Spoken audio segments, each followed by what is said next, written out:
Bonjour, je suis Roland Lehoucq, président des Utopiales, le grand festival de science-fiction qui se déroule chaque année à Nantes et dont la 19e édition va se tenir du 31 octobre au 5 novembre prochain. Le thème de cette édition sera corps. Et comme c'est désormais l'usage aux Utopiales, ce thème sera décliné en 4 sous-thèmes qui seront traités par des tables rondes et des rencontres avec les invités, auteurs, artistes et scientifiques. Et de quel corps parlons-nous? Du corps physique d'abord, de notre chair humaine, celle qu'on a un temps cru modelée dans la glaise.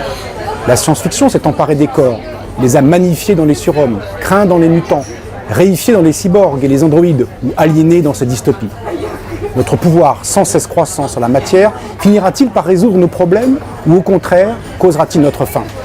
Résoudrons-nous la lancinante question de l'émergence du vivant? Saurons-nous recréer la vie en laboratoire?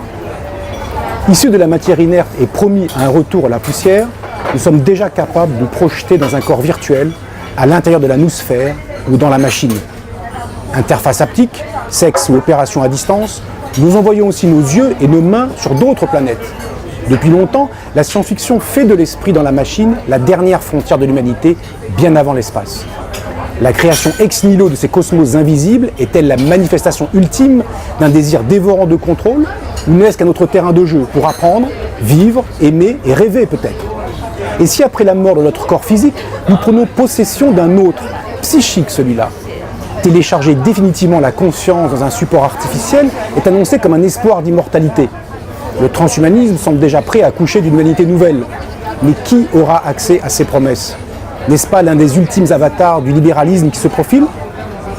La réunion des corps en forme d'autres plus complexes, des super-organismes que l'on rencontre chez les insectes, les siphonophores et les humains bien sûr. L'humanité s'est organisée en sociétés qui font corps, du corps immortel du roi, au corps des fonctionnaires, professeurs, policiers, magistrats, qui réunis au peuple forment le corps de la nation. Cette nation va s'appuyer sur ou s'opposer à des entités privées tentaculaires, affranchies des frontières et qui tentent d'obtenir la maîtrise de nos esprits avant celle de nos corps.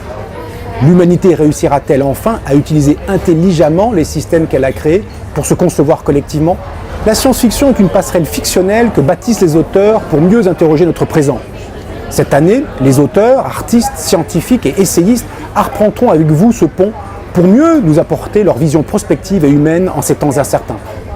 Parmi les invités présents, citons des écrivains tels John Scalzi, Elisabeth von Harburg ainsi que d'autres auteurs québécois, Robert Jackson Bennett, Christopher Priest ou Jim C. Hines. Des auteurs ou illustrateurs de bande dessinée comme Marion Montaigne et son professeur Moustache, Héloïse Chochois et sa fabrique des corps, Lewis Trondheim et Alberto Varanda. Et bien sûr des scientifiques comme Audrey Dussutour, une spécialiste du blob, un être étrange composé d'une unique cellule géante, sans cerveau, mais capable d'apprendre. Ou Marc-André Sellos, qui nous parlera des microbes qui construisent les plantes, les animaux et les civilisations. Cette année, l'INRA rejoint nos anciens et fidèles partenaires scientifiques que sont l'INSERM et le CEA, et sera associé à Science Festin, un dîner de l'imaginaire au cours duquel nous dégusterons l'alimentation du futur grâce à notre partenaire Passion Froid. Autre nouveauté, une nuit blanche cinématographique et ludique le vendredi soir. Enfin, cette année verra l'inauguration de la première édition de notre université éphémère au lieu unique. En tout, près de 200 invités viendront partager avec vous leur vision du corps. Bien sûr, il y aura aussi des expositions, notamment celle de Beb Dehomme, l'illustrateur qui a réalisé l'affiche de cette année. C'est arrivé demain, présentant une relecture du travail de Denis Bajram, de Marion Montaigne et de Mathieu Bablé. Des ateliers de l'INSERM sur l'exploration du corps et la chirurgie virtuelle, et du CEA qui présentera une chambre à brouillard et son fameux Biotron. Cette année encore, nous vous avons concocté un programme cinéma qui va dépoter avec des surprises et bien sûr les compétitions internationales.